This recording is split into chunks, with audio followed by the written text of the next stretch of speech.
തിരുവചന സന്ദേശങ്ങൾ ശ്രവിക്കുന്നതിനായി ഭാഗ്യവചനധാര ഇന്ന് തന്നെ സബ്സ്ക്രൈബ് ചെയ്യുക. ദൈവം നിങ്ങളെ അനുഗ്രഹിക്കട്ടെ. ത്രിയേക ദൈവത്തിന് സ്തുതി. ഏവർക്കും യേശു ക്രിസ്തുവിന്റെ ധന്യനാമത്തിൽ എന്റെ സ്നേഹവന്ദനം. അപ്പോസ്തലനായ പൗലോസ് ശ്ലീഹ കോരിന്തിലുള്ള വിശ്വാസികളുടെ ഞങ്ങളുടെ ശുശ്രൂഷയാൽ വെളിപ്പെട്ട ക്രിസ്തുവിന്റെ പത്രങ്ങളാണ് നിങ്ങളെന്ന് ഓർമ്മിപ്പിക്കുന്നു.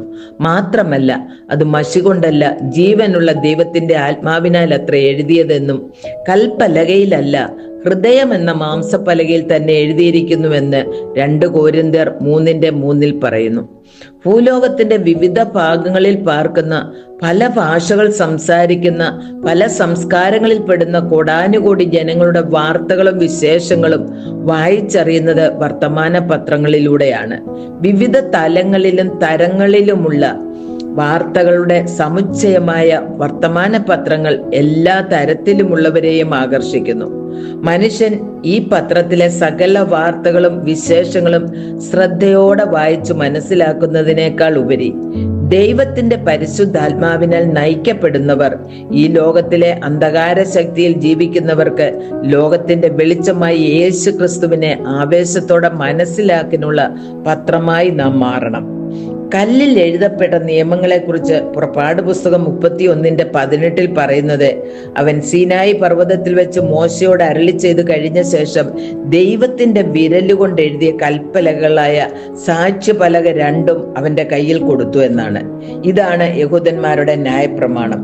എന്നാൽ ഹൃദയത്തിൽ ഉല്ലേഖനം ചെയ്യുന്ന പുതിയ ഉടമ്പടിയെ കുറിച്ച് യിരെമ്യാ പ്രവചനം 31 മുതൽ 33 വരെയുള്ള വാക്യങ്ങളിൽ പറയുന്നത്, ഞാൻ ഇസ്രായേൽ ഗൃഹത്തോടും യഹൂദ ഗൃഹത്തോടും പുതിയ ഒരു നിയമം ചെയ്യുന്ന കാലം വരുമെന്ന് യഹോവയുടെ അരുളപ്പാട്. ഞാൻ അവരുടെ പിതാക്കന്മാരെ കൈക്ക് പിടിച്ച് മിസ്രയീം ദേശത്തു നിന്ന് കൊണ്ടുവന്ന നാളിൽ ഞാൻ അവരോട് ചെയ്ത നിയമം പോലെയല്ല. ഞാൻ അവർക്ക് ഭർത്താവായിരുന്നിട്ടും അവർ എന്റെ നിയമം ലംഘിച്ചു കളഞ്ഞു.